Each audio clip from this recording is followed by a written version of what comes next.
ਜਿਹੜਾ ਨਾ ਬੇਸਿਕਲੀ ਜਿੱਥੇ ਜਿੱਥੇ ਵੀ ਇੰਟਰਲੋਕਿੰਗ ਟਾਇਲ ਲੱਗ ਰਹੀ ਆ ਜਾਂ ਇੱਦਾਂ ਦਾ ਹੋ ਰਿਹਾ ਨਾ ਕੰਮ ਸਮਾਰਟ ਸਿਟੀ ਦਾ ਸਮਾਰਟ ਜਾਂ ਇਹ ਬੇਸਿਕਲੀ ਬਹੁਤ ਵੱਡਾ ਸਕੈਂਡਲ ਆ। ਹੁਣ ਤੁਸੀਂ ਇਹਦੀ ਕੰਪਲੇਂਟ ਕਿਹਨੂੰ ਕਰੋਗੇ? ਸਰਕਾਰ ਕੋ ਕਰੋਗੇ। ਸਰਕਾਰ ਤਾਂ ਆਪ ਰਲੀ ਹੋਈ ਆ।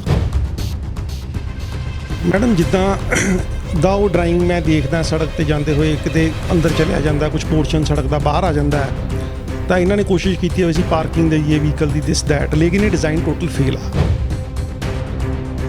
ਜਿਹੜੇ ਅਫਸਰ ਹੁੰਦੇ ਨੇ ਉਹਨਾਂ 'ਚੋਂ ਕਈਆਂ ਦਾ ਤਾਂ ਟੀਚਾ ਇਹੀ ਹੁੰਦਾ ਵੀ ਕੰਮ ਹੋਵੇ 100 ਕਰੋੜ ਦਾ, 25-30 ਕਰੋੜ ਕਮਿਸ਼ਨ ਆਵੇ, ਦੁਕਾਨਦਾਰੀ ਚੱਲੇ ਇਹਨਾਂ ਦੀ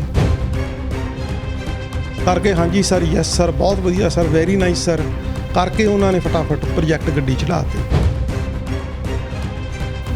ਇਹ ਇੱਦਾਂ ਲੱਗਦਾ ਵੀ ਕਿਸੇ ਅਨੋਬੜ ਬੰਦਿਆਂ ਨੇ ਜਿਹੜਾ ਡਿਜ਼ਾਈਨ ਤਿਆਰ ਕੀਤਾ,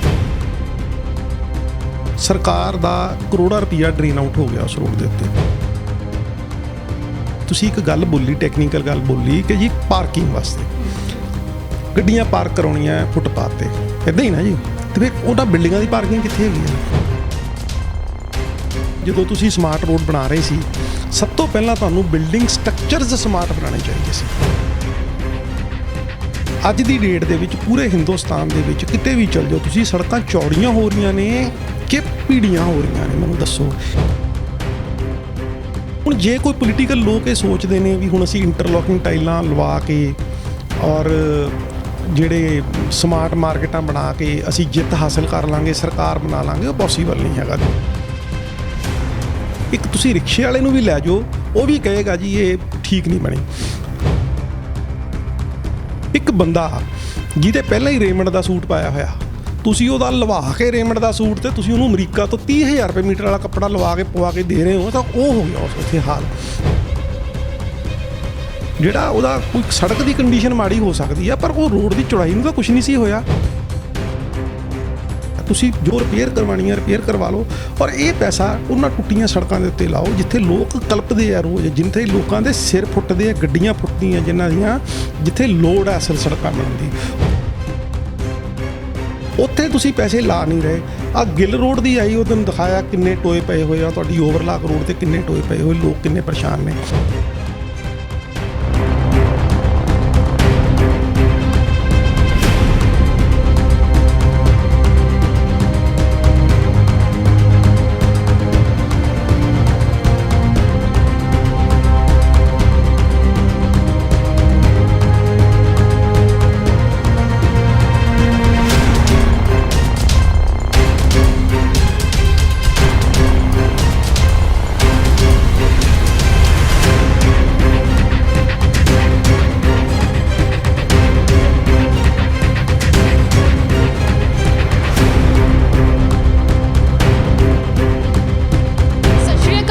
ਵੇਖ ਰਹੇ ਹੋ ਦਾ ਸਿਟੀ ਹੈਡਲਾਈਨਸ ਤੇ ਮੈਂ ਹਾਂ ਤੁਹਾਡੇ ਨਾਲ ਕਲਪਨਾ ਮੌਰਿਆ।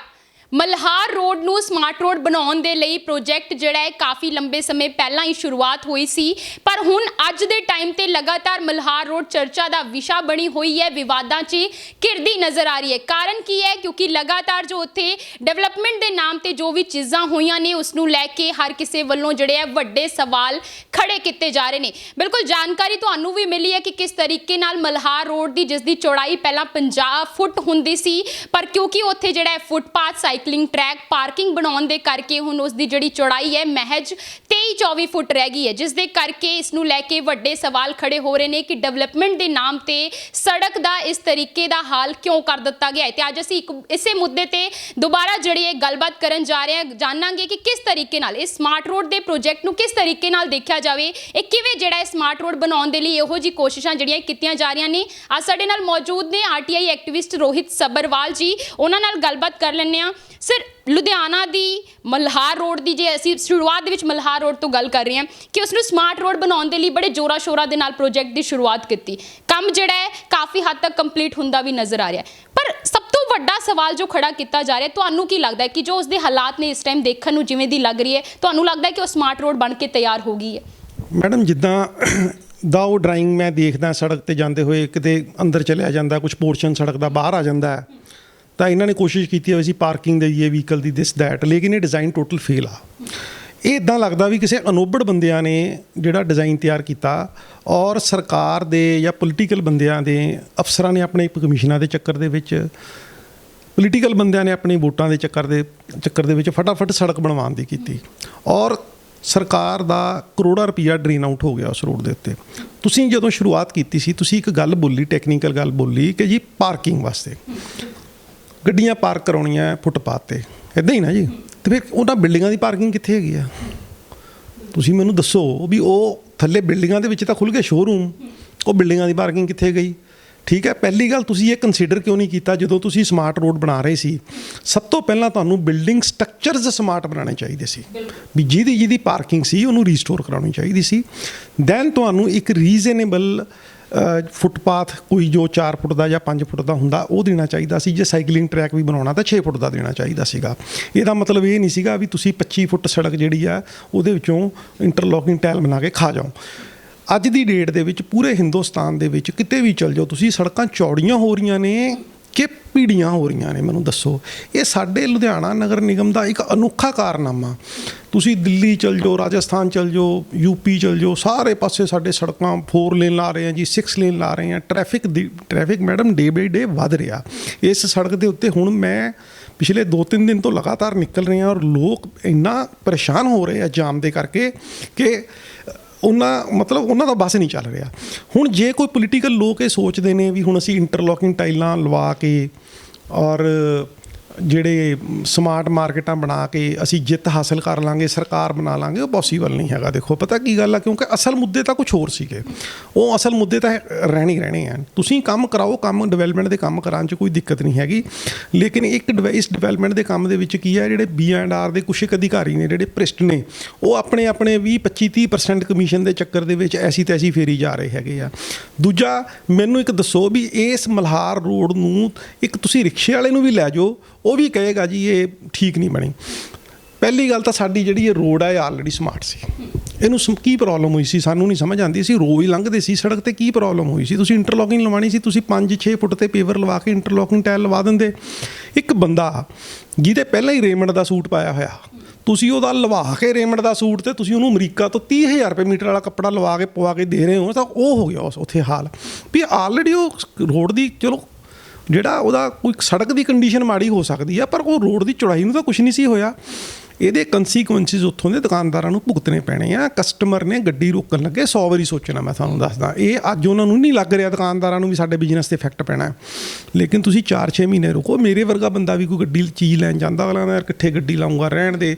ਉਹ ਕਿਸੇ ਨੇ ਲਾਤਾ ਜੀ ਨੋ ਪਾਰਕਿੰਗ, ਕਿਤੇ ਉੱਥੇ ਆਪਣੀਆਂ ਮੰਨ ਲਓ ਉਹਦੀਆਂ 2 ਜਾਂ 3 ਗੱਡੀਆਂ ਲੱਗ ਗਈਆਂ ਆ ਕੇ, ਉਹ ਗੱਡੀ 25.5 ਫੁੱਟ ਸੜਕ ਦੇ ਵਿੱਚ ਖੜੀ ਕਰੇਗਾ ਗੱਡੀ, ਫਿਰ ਟ੍ਰੈਫਿਕ ਕਿੱਦਾਂ ਨਿਕਲੇਗਾ? ਉਹ ਤਾਂ ਇੰਨਾ ਬਿਜ਼ੀ ਰੋਡ ਹੈਗਾ। ਮੇਰੀ ਗੱਲ ਸੁਣੋ।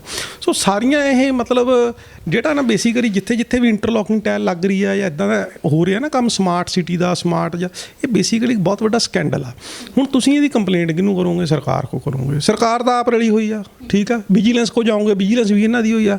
ਉਹ ਟੋਟਲ ਹੋਪਲੈਸ ਸਿਸਟਮ ਹੈਗਾ। ਮੇਰੀ ਗੱਲ ਸੁਣੋ ਸਰ, ਤੁਸੀਂ ਕਿਸ ਨੂੰ ਜ਼ਿੰਮੇਵਾਰ ਸਮਝਦੇ ਹੋ ਇਸ ਦੇ ਲਈ ਕਿ ਜੋ ਵੀ ਜਿਹੜਾ ਹਾਲਾਤ ਇਸ ਤਰੀਕੇ ਦੇ ਬਣ ਗਏ? ਚੰਗੀ ਭਲੀ ਜਿਹੜੀ ਇਹ ਰੋਡ ਹੈ, ਤੁਹਾਡੇ ਵੱਲੋਂ ਵੀ ਹਾਲੇ ਇਹੀ ਗੱਲ ਕਹੀ ਗਈ ਕਿ ਰੋਡ ਪਹਿਲਾਂ ਹੀ ਬੜੀ ਸਮਾਰਟ ਸੀਗੀ, ਵਧੀਆ ਰੋਡ ਸੀਗੀ, ਪਰ ਸਮਾਰਟ ਰੋਡ ਦੇ ਪ੍ਰੋਜੈਕਟ ਦੇ ਚੱਲਦੇ ਉਸਦੇ ਹਾਲਾਤ ਇਹੋ ਜਿਹੇ ਕਰ ਦਿੱਤੇ। ਤੁਹਾਨੂੰ ਕੀ ਲੱਗਦਾ ਕਿ ਅਖੀਰਕਾਰ ਖਾਮੀਆਂ ਕਿਹਦੇ ਸਾਈਡ ਤੋਂ ਰਹਿ ਗਈਆਂ, ਗਲਤੀ ਕਿੱਥੇ ਹੋਈ ਹੈ? ਦੇਖੋ, 2 ਕਮੀਆਂ ਆ। ਜਿਹੜੇ ਸਾਡੇ ਪੋਲੀਟੀਕਲ ਬੰਦੇ ਨੇ ਨਾ, ਉਹਨਾਂ ਨੂੰ ਇਹ ਨਹੀਂ ਸਮਝ ਨਹੀਂ ਹੈਗੀ, ਕਿਉਂਕਿ ਉਹ ਕਿਹੜਾ ਟੈਕਨੀਕਲ ਇੰਜੀਨੀਅਰ ਹੈਗੇ ਨੇ, ਠੀਕ ਹੈ ਨਾ। ਵੱਧੋ ਵੱਧ ਕੋਈ 1 ਵਾਰ ਕੌਂਸਲਰ ਰਿਹਾ, 2 ਵਾਰ ਰਿਹਾ, 3 ਵਾਰੀ ਰਿਹਾ, ਉਹ ਆਪਣੇ ਐਕਸਪੀਰੀਅੰਸ ਦੇ ਹਿਸਾਬ ਦੇ ਨਾਲ ਉਹਨਾਂ ਨੂੰ ਟੀਚ ਕਰਦੇ ਆ। ਜਿਹੜੇ ਅਫਸਰ ਹੁੰਦੇ ਨੇ ਉਹਨਾਂ 'ਚੋਂ ਕਈਆਂ ਦਾ ਤਾਂ ਟੀਚਾ ਇਹੀ ਹੁੰਦਾ ਵੀ ਕੰਮ ਹੋਵੇ, 100 ਕਰੋੜ ਦਾ 25-30 ਕਰੋੜ ਕਮਿਸ਼ਨ ਆਵੇ, ਦੁਕਾਨਦਾਰੀ ਚੱਲੇ ਇਹਨਾਂ ਦੀ, ਉਹਨਾਂ ਦਾ ਟੀਚਾ ਹੀ ਇਹ ਹੁੰਦਾ। ਤਾਂ ਉਹਨਾਂ ਨੇ ਕਰਕੇ ਹਾਂਜੀ ਸਰ, ਯੈਸ ਸਰ, ਬਹੁਤ ਵਧੀਆ ਸਰ, ਵੈਰੀ ਨਾਈਸ ਸਰ ਕਰਕੇ ਉਹਨਾਂ ਨੇ ਫਟਾਫਟ ਪ੍ਰੋਜੈਕਟ ਗੱਡੀ ਚੜ੍ਹਾਤੇ। ਤੁਸੀਂ ਮੈਨੂੰ ਲਓ, ਮੈਂ ਰਹਿਣਾ ਤੁਹਾਡੇ ਫਿਰੋਜ਼ਪੁਰ ਰੋਡ 'ਤੇ, ਉੱਥੋਂ ਲਾ ਕੇ BRS ਨਗਰ ਤੋਂ ਇੰਟਰਲੋਕਿੰਗ ਟਾਇਲ ਲੱਗਦੀ ਆਈ, ਸਰਾਭਾ ਨਗਰ ਆਈ, ਫਿਰ ਸਰਾਭਾ ਨਗਰ ਤੋਂ BRS ਨਗਰ, ਸਰਾਭਾ ਨਗਰ, ਠੀਕ ਆ ਜੀ, ਫਿਰ ਸਾਡੇ ਮਾਡਲ ਗ੍ਰਾਮ 'ਚ ਆ ਗਈ ਟਾਇਲ ਲੱਗਦੀ। ਸਾਰਾ ਕੰਮ ਮੈਡਮ ਸਬਸਟੈਂਡਰਡ ਹੋਇਆ। ਮੈਂ ਦਾਅਵੇ ਨਾਲ ਕਹਿ ਸਕਦਾ ਸਾਰਾ ਕੰਮ ਸਬਸਟੈਂਡਰਡ ਹੋਇਆ। ਤੁਸੀਂ 2 ਜ਼ੋਰਦਾਰ ਬਰਸਾਤਾਂ ਪੈਣ ਦਿਓ, ਇਹ ਸਾਰੇ ਹੀ ਇੰਟਰਲੋਕਿੰਗ ਟਾਇਲ ਦੱਬ ਜਾਣੀ ਆ। ਮੈਨੂੰ ਨਹੀਂ ਸਮਝ ਆਈ ਵੀ ਪੱਕਾ ਥਾਂ ਆ, ਪੱਕੇ ਥਾਂ ਨੂੰ ਪੱਟ ਕੇ ਤੁਸੀਂ ਇੰਟਰਲੋਕਿੰਗ ਟਾਇਲ ਕਿਉਂ ਲਗਾ ਰਹੇ ਹੋ? ਹਜੇ ਉਹ ਠੀਕ ਕੰਡੀਸ਼ਨ 'ਚ ਆ, ਅਸੀਂ ਸਾਨੂੰ ਠੀਕ ਲੱਗ ਰਿਹਾ, ਤੁਸੀਂ ਜੋ ਰਿਪੇਅਰ ਕਰਵਾਉਣੀ ਹੈ ਰਿਪੇਅਰ ਕਰਵਾ ਲਓ, ਔਰ ਇਹ ਪੈਸਾ ਉਹਨਾਂ ਟੁੱਟੀਆਂ ਸੜਕਾਂ ਦੇ ਉੱਤੇ ਲਾਓ ਜਿੱਥੇ ਲੋਕ ਕਲਪਦੇ ਆ ਰੋਜ਼, ਜਿੱਥੇ ਲੋਕਾਂ ਦੇ ਸਿਰ ਫੁੱਟਦੇ ਆ, ਗੱਡੀਆਂ ਫੁੱਟਦੀਆਂ ਜਿਨ੍ਹਾਂ ਦੀਆਂ, ਜਿੱਥੇ ਲੋੜ ਹੈ ਅਸਲ ਸੜਕਾਂ ਬਣਨ ਦੀ, ਉੱਥੇ ਤੁਸੀਂ ਪੈਸੇ ਲਾ ਨਹੀਂ ਰਹੇ। ਆ ਗਿੱਲ ਰੋਡ ਦੀ ਆਈ, ਉਹਦੋਂ ਦਿਖਾਇਆ ਕਿੰਨੇ ਟੋਏ ਪਏ ਹੋਏ ਆ, ਤੁਹਾਡੀ ਓਵਰਲਾਕ ਰੋਡ ਤੇ ਕਿੰਨੇ ਟੋਏ ਪਏ ਹੋਏ, ਲੋਕ ਕਿੰਨੇ ਪਰੇਸ਼ਾਨ ਨੇ। ਐਕਚੁਅਲੀ ਇਹ ਵਿਜ਼ਨ ਹੁੰਦਾ ਗਵਰਨਮੈਂਟ ਦਾ, ਇਹ ਵਿਜ਼ਨਲੈਸ ਗਵਰਨਮੈਂਟ ਆ, ਇਹਨਾਂ ਦਾ ਕੋਈ ਵਿਜ਼ਨ ਨਹੀਂ ਹੈਗਾ। ਇਹ ਇੱਕ ਤਾਂ ਹੈਗੀ ਆ ਕਹਿ ਲਓ ਵੀ ਬਦਮਾਸ਼ ਗਵਰਨਮੈਂਟ, ਇੱਕ ਵਿਜ਼ਨਲੈਸ ਗਵਰਨਮੈਂਟ। ਉਹ ਇਹਨਾਂ ਨੂੰ ਸਮਝ ਹੀ ਹੈ ਨਹੀਂ ਵੀ ਕੰਮ ਕਰਾਉਣੀ ਕਿੱਦਾਂ ਆ। ਇਹ ਚੰਦ ਇੱਕ ਬੰਦਿਆਂ ਦੇ ਹੱਥ ਦੇ ਵਿੱਚ ਸਾਰਾ ਸਿਸਟਮ ਚੱਲ ਰਿਹਾ, ਔਰ ਉਹ ਆਪਣੇ ਨਿੱਜੀ ਵਫਾਦ ਦੀ ਖਾਤਰ ਆਪਣਾ ਸਿਸਟਮ ਚਲਾ ਰਹੇ ਆ।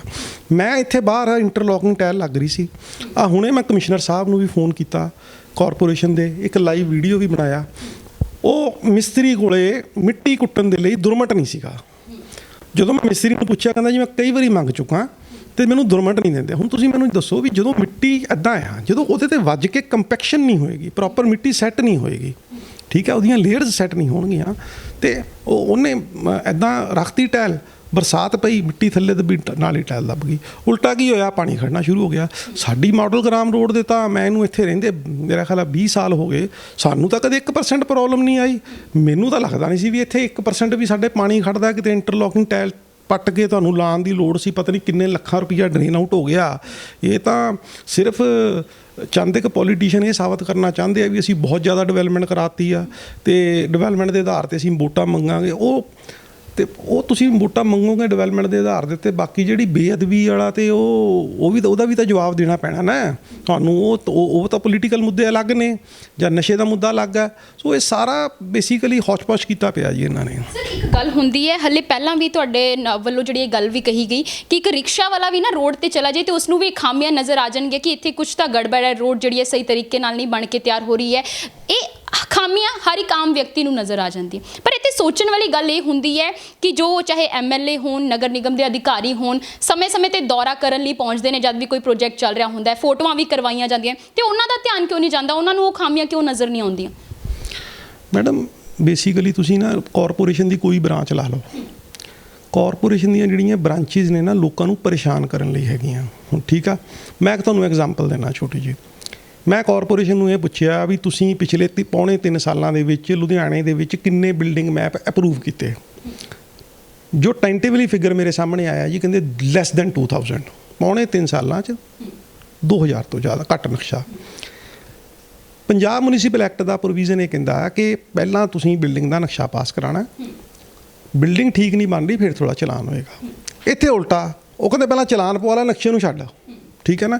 ਇਹ ਟੋਟਲ ਜਿਹੜਾ ਸਿਸਟਮ ਹੈ ਨਾ, ਇਹ ਕਰਪਸ਼ਨ ਕਰਨ ਦਾ ਇੱਕ ਤਰੀਕਾ ਇਹਨਾਂ ਦਾ ਜਿਹੜਾ ਹੁੰਦਾ। ਇਹ ਤੁਸੀਂ ਕੋਈ ਬ੍ਰਾਂਚ ਲਾਓ, ਮੰਨ ਲਓ ਤਹਿ ਬਜ਼ਾਰੀ ਆ, ਪਿੱਛੇ ਜੇ ਕਿਸੇ ਆਫੀਸਰ ਦਾ ਆਡੀਓ ਵਾਇਰਲ ਹੋ ਗਿਆ, ਉਹ ਆਪਣੇ ਸੁਪਰਡੈਂਟ ਨੂੰ ਗਾਲਾਂ ਕੱਢੀ ਜਾਂਦਾ ਸੀ, ਤੂੰ ਫਲਾਣੀ ਜਗ੍ਹਾ 'ਤੇ ਚੁਕਾਤੀਆਂ, ਤੂੰ ਫਲਾਣੀ, ਮੈਂ ਤੈਨੂੰ ਦੇਖ ਲੂੰ, ਮੈਂ ਤੇਰਾ ਜੇ ਕਰ ਦੂੰ। ਇਹਨਾਂ ਦੀਆਂ ਸਾਹਮਣੇ ਆਉਂਦੀਆਂ। ਤੁਸੀਂ ਤਹਿ ਬਜ਼ਾਰੀ ਲਾ ਲਓ, ਸਾਈਮਲਟੇਨੀਅਸਲੀ ਬਿਲਡਿੰਗ ਬ੍ਰਾਂਚ ਲਾ ਲਓ, B&R ਲਾ ਲਓ। B&R ਦਾ 212 ਕਰੋੜ ਰੁਪਏ ਦਾ ਜਿਹੜਾ ਮੈਂ ਸਕੈਮ ਕਹਿ ਰਿਹਾ, ਮੈਨੂੰ ਇਹ ਰਿਕਾਰਡ ਨਹੀਂ ਦਿਖਾ ਰਹੇ। ਮੈਂ ਹਾਈ ਕੋਰਟ ਚਲਿਆ ਗਿਆ, ਮੈਂ ਸਟੇਟ ਵਿਜੀਲੈਂਸ ਚਲਿਆ ਗਿਆ। ਸਟੇਟ ਵਿਜੀਲੈਂਸ ਨੇ 2 ਵਾਰੀ ਇਹਨਾਂ ਦੀ ਲੋਕਲ ਵਿਜੀਲੈਂਸ ਨੂੰ ਲਿਖ ਦਿੱਤਾ, ਲੋਕਲ ਵਿਜੀਲੈਂਸ ਨੇ 3 ਵਾਰੀ ਇਹਨਾਂ ਤੋਂ ਰਿਕਾਰਡ ਮੰਗ ਲਿਆ। ਮੈਂ RTI ਰਿਕਾਰਡ ਮੰਗੀ ਜਾਂਦਾ, ਮੈਨੂੰ ਨਹੀਂ ਦੇ ਰਹੇ, ਛੁਪਾ ਰਹੇ ਨੇ ਸਾਰਾ ਕੁਛ। ਇਹ ਏਜੰਸੀਆਂ ਜਿਹੜੀਆਂ ਨੇ ਨਾ, ਇਹ ਇਮਾਨਦਾਰ ਨਹੀਂ ਰਹੀਆਂ ਹੁਣ। ਇਹ ਆਪਣੇ ਬੇਈਮਾਨੀ ਦੇ ਚੱਕਰ 'ਚ, ਕਮਿਸ਼ਨਾਂ ਦੇ ਚੱਕਰ ਦੇ ਵਿੱਚ, ਠੀਕ ਹੈ, ਇਹ ਤੁਹਾਨੂੰ ਕੀ ਲੱਗਦਾ ਕਿ ਕੋਈ ਅਫਸਰ ਇੱਥੇ 15 ਸਾਲ ਤੋਂ ਲੱਗਿਆ, ਕੋਈ 20 ਸਾਲ ਤੋਂ ਲੱਗਿਆ, ਇੱਦਾਂ ਹੀ ਲੱਗੇ ਹੋਏ ਨੇ। ਪੋਸਟਿੰਗਾਂ ਕਿੱਦਾਂ ਹੁੰਦੀਆਂ ਸਾਨੂੰ ਵੀ ਪਤਾ, ਕਿੱਦਾਂ ਪੋਸਟਿੰਗਾਂ ਕਰਾ ਕੇ ਲਿਆਉਂਦੇ ਨੇ, ਕਿੱਦਾਂ ਪੋਲੀਟੀਕਲ ਬੰਦੇ ਕੀ ਕਰਦੇ ਨੇ ਇਹਨਾਂ ਨੂੰ ਪੋਸਟ ਕਰਨ ਦੇ ਲਈ। ਇਹ ਤਾਂ ਮਤਲਬ ਇਸ ਵਾਰ ਤਾਂ ਜਿਹੜੀ ਗਵਰਨਮੈਂਟ ਆਈ ਹੈ ਨਾ, ਇਹਨੇ ਤਾਂ ਬਹੁਤ ਸਾਰੇ ਪਰਦੇ ਚੱਕ ਦਿੱਤੇ, ਸਾਡੇ ਭੇਤ ਸੀਗੇ ਸਾਰੇ ਚੱਕ ਦਿੱਤੇ। ਉਹ ਸਰ ਰੋਡ ਨੂੰ ਲੈ ਕੇ ਪ੍ਰੈਕਟੀਕਲੀ ਜੇ ਸੋਚਿਆ ਜਾਵੇ ਤੇ ਇੱਕ ਰੋਡ ਹੈ ਜਿਸ ਰੋਡ ਤੇ ਜਿਹੜਾ ਹੈਵੀ ਲੋਡ ਟ੍ਰੈਫਿਕ ਹੈ, ਉੱਥੇ ਗੱਡੀਆਂ ਚੱਲਦੀਆਂ ਨੇ, ਬੱਸਸ ਚੱਲਦੀਆਂ ਨੇ, ਤੇ ਉਸੇ ਰੋਡ ਤੇ ਜਿਹੜਾ ਸਾਈਡ ਤੇ ਬਣਾ ਦਿੱਤਾ ਜਾਂਦਾ ਹੈ ਸਾਈਕਲਿੰਗ ਟਰੈਕ। ਤੇ ਤੁਹਾਨੂੰ ਕੀ ਲੱਗਦਾ ਕਿ ਇਹ ਰੋਡ ਕਿੰਨੀ ਕੁ ਹੱਦ ਤੱਕ ਸੇਫ ਹੋਏਗੀ ਕਿ ਉੱਥੇ ਬੰਦਾ ਸਾਈਕਲ ਨਾਲ ਵੀ ਮੂਵ ਕਰ ਸਕੇਗਾ ਤੇ ਉਸਦੇ ਨਾਲ ਹੀ ਜਿਹੜੇ ਬਾਕੀ ਟ੍ਰੈਫਿਕ ਵੀ ਚੱਲਦਾ ਰਹੇਗਾ? ਜਦੋਂ ਕੋਈ ਪਬਲਿਕ ਦਾ ਬੰਦਾ ਸਾਈਕਲ ਲੈ ਕੇ ਜਾਊਗਾ ਨਾ, ਜਦੋਂ 2 ਵਾਰੀ ਉਹਦੇ ਕੋਲੋਂ ਟਰੱਕ ਨਿਕਲੂਗਾ, ਉਹਨੇ ਘਰੇ ਜਾ ਕੇ ਕਹਿਣਾ ਮੈਂ ਨਹੀਂ ਜਾਣਾ, ਹੁਣ ਟਰੱਕ ਵਾਲੇ ਨੇ ਸਾਈਡ ਮਾਰ ਦੇਣੀ ਸੀ। ਇਹ ਤੁਹਾਨੂੰ ਸਭ ਕੁਝ ਨਜ਼ਰ ਆਊਗਾ। ਮੈਂ ਤੁਹਾਨੂੰ ਪਹਿਲਾਂ ਕਹਿ ਰਿਹਾ, ਤੁਸੀਂ ਇਸ ਗੱਲ ਦਾ ਕਾਰਪੋਰੇਸ਼ਨ ਦੇ ਅਥਾਰਟੀਜ਼ ਤੋਂ ਜਵਾਬ ਮੰਗੋ ਵੀ ਜਦੋਂ ਤੁਸੀਂ ਸਮਾਰਟ ਮਾਰਕੀਟ ਬਣਾ ਹੀ ਰਹੇ ਸੀ ਤਾਂ ਤੁਸੀਂ ਇਹਨਾਂ ਦੀਆਂ ਪਾਰਕਿੰਗਾਂ ਪਹਿਲਾਂ ਰੀਸਟੋਰ ਕਿਉਂ ਨਹੀਂ ਕਰਾਈਆਂ? ਮੈਂ ਬੜੀ ਵੱਡਾ ਸਵਾਲ ਹੈ, ਕਿਉਂਕਿ ਸ਼ੁਰੂਆਤ ਕਿੱਥੋਂ ਕਰਨੀ ਸੀ ਤੁਸੀਂ? ਪਹਿਲਾਂ ਉਹਨਾਂ ਦੇ ਅੰਦਰ 500-700 ਗੱਡੀ ਲੱਗਣ ਦੀ ਪ੍ਰੋਵੀਜ਼ਨ ਹੋਣੀ ਸੀ, ਫਿਰ ਉਹਦੇ ਅਕੋਰਡਿੰਗਲੀ ਤੁਸੀਂ ਪਲੈਨਿੰਗ ਕਰਨੀ ਸੀ ਵੀ ਕਿੰਨੀ ਸਾਨੂੰ ਪਾਰਕਿੰਗ ਰਿਕੁਆਇਰਡ ਆ, ਕਿੰਨੀ ਸਾਡੀ। ਪਹਿਲਾਂ ਇਹਨਾਂ ਨੇ ਆਪ ਸਿਫਾਰਸ਼ਾਂ ਕਰਕੇ, ਪੋਲੀਟੀਕਲ ਬੰਦਿਆਂ ਨੇ ਔਰ ਅਫਸਰਾਂ ਨੇ ਦਬਾਅ ਦੇ ਵਿੱਚ ਆ ਕੇ ਜਾਂ ਕੁਝ ਕਰਪਸ਼ਨ ਕਰਕੇ ਸਾਰੀਆਂ ਪਾਰਕਿੰਗਾਂ ਨੂੰ ਕਮਰਸ਼ੀਅਲ ਦੇ ਵਿੱਚ ਕਨਵਰਟ ਕਰ ਦਿੱਤਾ, ਠੀਕ ਹੈ। ਹੁਣ ਜਦੋਂ ਖਾਲੀ ਕਰਵਾਉਣ ਦੀ ਵਾਰੀ ਆਈ, ਉਸ ਚੀਜ਼ ਵੱਲ ਜਿਹੜੀ ਪ੍ਰੀਲਿਮਿਨਰੀ ਸਟੇਜ ਸੀ ਵੀ ਪਹਿਲਾਂ ਪਾਰਕਿੰਗਾਂ ਰੀਸਟੋਰ ਕਰਾ ਕੇ ਫਿਰ ਅਸੀਂ ਮਾਰਕੀਟ ਡਿਵੈਲਪ ਕਰੀਏ, ਉਧਰ ਤਾਂ ਧਿਆਨ ਨਹੀਂ ਦਿੱਤਾ। ਇਹ ਕਹਿੰਦੇ ਜਿੱਦਾਂ ਹੈਗਾ ਇਹ ਬਿਠੇ ਰਹਿਣ ਦਿਓ, ਚਲੋ ਹੁਣ ਅੱਗੇ ਚੱਲ ਪਓ। ਉਹ ਲਿਆ ਕੇ ਮੈਡਮ ਬੇੜਾ ਗਰਕ ਕਰ ਦਿੱਤਾ ਸਾਰਾ। ਤੁਸੀਂ ਜਿੱਦਣ ਮਾਰਕੀਟ ਬਣ ਗਈ, ਆਪਾਂ ਸਾਈਕਲ ਚਲਾ ਕੇ ਉਦੋਂ ਟਰਾਇਲ ਵੀ ਕਰਕੇ ਦੇਖ ਲਾਂਗੇ, ਦੇਖੋ ਚੱਲਦਾ ਕਿ ਨਹੀਂ ਚੱਲਦਾ ਜੀ ਇੱਥੇ। ਇਹ ਕੋਈ ਉਹ ਨਹੀਂ ਹੈ, ਅਸੀਂ ਸੈਟੀਸਫਾਈਡ ਨਹੀਂ ਹੈਗੇ ਇਸ ਕੰਮ ਤੋਂ ਜੀ, ਬਿਲਕੁਲ ਵੀ। ਤੇ ਸਰ ਕਰੋੜਾਂ ਰੁਪਏ ਇਸ ਰੋਡ ਤੇ ਖਰਚਿਆ ਗਿਆ ਹੈ, ਖਾਮੀਆਂ ਪਹਿਲਾਂ ਤੋਂ ਸਾਹਮਣੇ ਨਜ਼ਰ ਆ ਰਹੀਆਂ ਨੇ। ਕੀ ਲੱਗਦਾ ਹੈ ਕਿ ਹੁਣ ਜਿਹੜਾ ਨਗਰ ਨਿਗਮ ਦੇ ਅਧਿਕਾਰੀ ਹੋਣ, ਚਾਹੇ MLA ਸਾਹਿਬਾਨ ਹੋਣ, ਉਹਨਾਂ ਦਾ ਜਦ ਹੁਣ ਧਿਆਨ ਜਾਏਗਾ, ਉਹ ਕਿਵੇਂ ਇਸ ਨੂੰ ਸੁਧਾਰਨਗੇ ਜਾਂ ਨਹੀਂ ਸੁਧਾਰਨਗੇ ਆਪਣੀ ਗਲਤੀ ਮੰਨ ਕੇ? ਕੀ ਲੱਗਦਾ ਹੈ ਤੁਹਾਨੂੰ? ਧਿਆਨ ਜਾਏਗਾ ਜੀ। ਇਹ ਜਦੋਂ ਬਣ ਰਿਹਾ ਸੀ ਨਾ, ਉਦੋਂ ਧਿਆਨ ਚਲਿਆ ਗਿਆ ਹੋਣਾ, ਪਰ ਉਦੋਂ ਸਟੈਪ ਬੈਕ ਕਰਨ ਦਾ ਕੋਈ ਰੀਜ਼ਨ ਨਹੀਂ ਹੋਣਾ ਇਹਨਾਂ ਕੋਲੇ।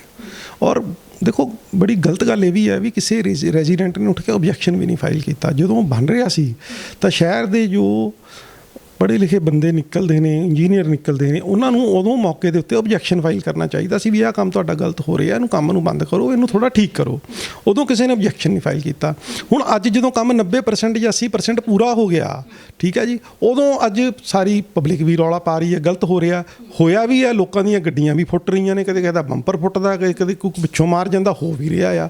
ਤਾਂ ਇਹ ਠੀਕ ਠੂਕ ਕਰਨ ਵਾਲਾ ਤਾਂ ਬਸ ਇੱਦਾਂ ਜੀ, ਜੇ ਤੁਸੀਂ ਸਮਝੋ ਕਿ ਇਹ ਠੀਕ ਕਰ ਦੇਣਗੇ, ਇਹ ਠੀਕ ਕਰਕੇ ਤਾਂ ਫਿਰ ਉਹੀ ਗੱਲ ਆ ਵੀ ਸਰਕਾਰ ਕਾਨੂੰਨ ਥੋੜ੍ਹੀ ਵਾਪਸ ਲੈ ਲੂਗੀ ਆਪਣਾ। ਇਹ ਫਿਰ ਤਾਂ ਇਹਨਾਂ ਦੀ ਫਜੀਅਤ ਹੋ ਜਾਣੀ ਜੇ ਇਹਨਾਂ ਨੂੰ ਠੀਕ ਕਰਨੀ ਪੈ ਗਈ। ਇਹਨਾਂ ਨੇ ਐਡਮਿਟ ਕਰ ਲਿਆ ਵੀ ਸਾਡਾ ਐਡਾ ਵੱਡਾ ਸਿਸਟਮ ਜਿਹੜਾ ਆ ਉਹ ਤਾਂ ਬਸ ਇੱਦਾਂ ਹੀ ਆ, ਅਤੇ ਇਹ ਤਾਂ ਲੋਕਾਂ ਨੇ ਸਾਨੂੰ ਦੱਸਿਆ ਤੁਸੀਂ ਗਲਤ ਬਣਾ ਲਿਆ। ਨਹੀਂ, ਇਹ ਨਹੀਂ ਹੋ ਸਕਦਾ, ਇਹਨਾਂ ਨੇ ਕਰਨਾ ਨਹੀਂ। ਬਿਲਕੁਲ। ਤੇ ਅਸੀਂ ਗੱਲਬਾਤ ਕੀਤੀ RTI ਐਕਟਿਵਿਸਟ ਰੋਹਿਤ ਸਬਰਵਾਲ ਜੀ ਨਾਲ। ਬਿਲਕੁਲ ਗੱਲ ਉਹੀ ਹੈ ਜੋ ਮੁੱਦਾ ਲਗਾਤਾਰ ਜਿਹੜਾ ਹੈ ਛਾਇਆ ਹੋਇਆ ਹੈ ਕਿ ਮਲਹਾਰ ਰੋਡ ਨੂੰ ਸਮਾਰਟ ਰੋਡ ਬਣਾਉਣ ਦੇ ਚੱਕਰ ਦੇ ਵਿੱਚ ਉਸ ਰੋਡ ਦਾ ਜਿਹੜਾ ਹੈ ਹਾਲਾਤ ਕਾਫੀ ਮਾੜੇ ਕਰ ਦਿੱਤੇ ਗਏ ਨੇ, ਜਿਸ ਦੇ ਕਰਕੇ ਹੁਣ ਹਰ ਕੋਈ ਜਿਹੜਾ ਹੈ ਖੱਜਲ ਖੁਆਰ ਤੇ ਪਰੇਸ਼ਾਨ ਹੈ। ਤੇ ਹਰ ਕੋਈ ਸੋਚ ਇਹੀ ਰਿਹਾ ਕਿ ਅਖੀਰਕਾਰ ਇਸ ਰੋਡ ਨੂੰ ਹੁਣ ਸਮਾਰਟ ਰੋਡ ਕਹਿਣਾ ਕਿਵੇਂ ਹੈ। ਕੈਮਰਾਮੈਨ ਬਲਜਿੰਦਰ ਸਿੰਘ ਦੇ ਨਾਲ ਮੈਂ ਕਲਪਨਾ ਮੌਰਿਆ, ਵੇਖਦੇ ਰਹੋ ਦਾ ਸਿਟੀ ਹੈਡਲਾਈਨਸ।